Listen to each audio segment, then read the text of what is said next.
3/12/21 ಹಾಗೂ 30ನೇ ತಾರೀಕು ಈ ನಂಬರಲ್ಲಿ ಹುಟ್ಟಿರುವಂಥವರು ಮೂಲಾಂಕ 3 ಅನ್ನೋದು ಬರುತ್ತೆ.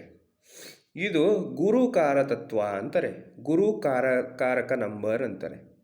ಇದು ಜಾತಕಸ್ಥೆ ಅಥವಾ ವ್ಯಕ್ತಿತ್ವೇ ಇದು ಹೇಗೆ ಕೆಲಸ ಮಾಡುತ್ತೆ ಒಬ್ಬ ಜೀವನದಲ್ಲಿ ಅಂದರೆ, ಇವರು ಪ್ರತಿ ಪ್ರಾಬ್ಲಮ್ಗೂ ಇವ್ರಿಗೆ ಸೊಲ್ಯೂಷನ್ ಗೊತ್ತಿರುತ್ತೆ. ಒಂದು ಕಡೆ ಕೂತ್ಕೋಬೇಕಷ್ಟೆ, ಒಂದು ಕಡೆ ಕೂತ್ಕೊಂಡು ಧ್ಯಾನ ಮಾಡಿದ್ರೆ, ಒಂದು ಸ್ವಲ್ಪ ಮೌನವಾಗಿ ಕೂತ್ಕೊಂಡ್ರೆ ಇವ್ರಿಗೆ ಸೊಲ್ಯೂಷನ್ ಅನ್ನೋದು ಸುಲಭವಾಗಿ ಸಿಕ್ಬಿಡುತ್ತೆ. 3ನೇ ತಾರೀಕು, 12ನೇ ತಾರೀಕು, 21ನೇ ತಾರೀಕು, 30ನೇ ತಾರೀಕಲ್ಲಿ ಹುಟ್ಟಿರೋರಿಗೆ. ಬಟ್ ಇವ್ರಿಗೆ ದೋಷ ಕೊಡುವಂತಹ ಗ್ರಹ ಯಾವುದು? ರಾಹು ಮತ್ತು ಕೇತು ಅಷ್ಟು ಕೊಡಲ್ಲ. ಕೇತು ಒಂದು 25% ಕೊಡುತ್ತೆ. ಬಟ್ ರಾಹು ಮತ್ತು ಸೂರ್ಯ, ಇವೆರಡು ಗ್ರಹಗಳು ಏನಿದಾವೋ, ರಾಹು ಮತ್ತು ಸೂರ್ಯ, ಇವೆರಡು ಇವ್ರಿಗೆ ದೋಷ ಕೊಡ್ತವೆ. ಈಗ ಸೂರ್ಯನ ಜೊತೆ ಏನಾದರೂ ತುಂಬ ಕ್ಲೋಸ್ ಆಗಿದ್ದರೆ ಕಂಜಂಕ್ಷನ್ನು, ಈ ಗುರುವಿನ ಒಂದು ಗುಣತತ್ವ ಏನನ್ನೋದಿರುತ್ತೆ, ಪ್ರಾಬ್ಲಮ್ ಸಾಲ್ವಿಂಗ್ ಎಬಿಲಿಟಿ ಅನ್ನೋದು ಸುಟ್ಟೋಗ್ಬಿಡುತ್ತೆ ಸೂರ್ಯನ ಜೊತೆ ಇದ್ದರೆ. ಸೂರ್ಯ ಅಂದ್ರೇನು? ಬೆಂಕಿ.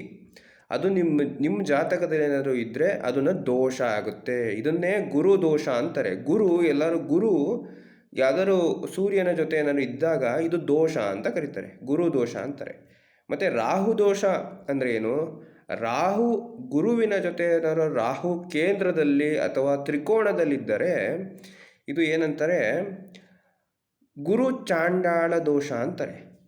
ಗುರು ಚಾಂಡಾಳ ದೋಷ ಏನಾದರೂ ನಿಮ್ಮ ಜಾತಕದಲ್ಲಿದ್ದರೆ ನೀವು ಸಕ್ಸಸ್ಫುಲ್ ಆಗೋದು ತುಂಬ ಕಷ್ಟಪಡಬೇಕು.